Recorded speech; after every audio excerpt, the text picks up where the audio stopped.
ഭാഗം 1. കലിപ്പൻ ബോസിൻ്റെ കുറുമ്പ്.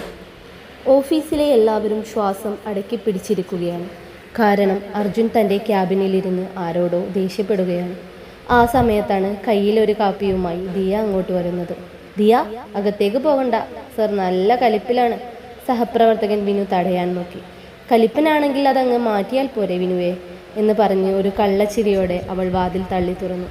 അകത്ത് ഫയലുകൾ വലിച്ചെറിഞ്ഞ് ദേഷ്യപ്പെട്ടിരുന്ന അർജുൻ വാതിൽക്കലേക്ക് നോക്കി. ദിയ അവനെ നോക്കി ഒന്ന് ചിരിച്ചു. തന്നോടാരായി അകത്തേക്ക് വരാൻ പറഞ്ഞത്? Get out! അർജുൻ അലറി. ദിയ പേടിച്ചില്ല. അവൾ മെല്ലെ ടേബിളിനടുത്ത് ചെന്ന് കാപ്പി വെച്ചു. എന്നിട്ട് പറഞ്ഞു, സർ, കാപ്പി കുടിച്ച് ഈ ചൂടൊന്ന് മാറ്റൂ. ഈ ദേഷ്യം 6 പാക്കിന് നല്ലതല്ല കേട്ടോ. അർജുൻ സ്തംഭിച്ചു പോയി. ആദ്യമായാണ് ഒരാൾ തൻ്റെ ദേഷ്യത്തിന് മുന്നിൽ നിന്ന് ഇങ്ങനെ തമാശ പറയുന്നത്. അവൻ അവളെ രൂക്ഷമായി നോക്കി. താൻ ഇവിടെ ജോലി ചെയ്യാനാണോ അതോ എൻ്റെ തടി നോക്കാനാണോ വന്നത്? ദിയ ഒന്ന് കുനിഞ്ഞ് അവൻ്റെ കണ്ണുകളിലേക്ക് നോക്കി പറഞ്ഞു, രണ്ടിനും സർ. പിന്നെ ഒരു കാര്യം കൂടി, ഷർട്ടിൻ്റെ 2ാമത്തെ ബട്ടൺ ഒന്ന് മാറിയാണ് ഇട്ടിരിക്കുന്നത്. ഇത്രയും കലിപ്പൻ ബോസിന് ഇതൊരു മോശമല്ലേ? അർജുൻ അറിയാതെ തൻ്റെ ഷർട്ടിലേക്ക് നോക്കി.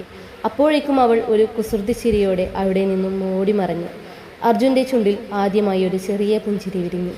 അവൻ്റെ ഹൃദയം മെല്ലെ കീഴടങ്ങുകയായിരുന്നു ആ കുറുമ്പി പെണ്ണിന് മുന്നിൽ.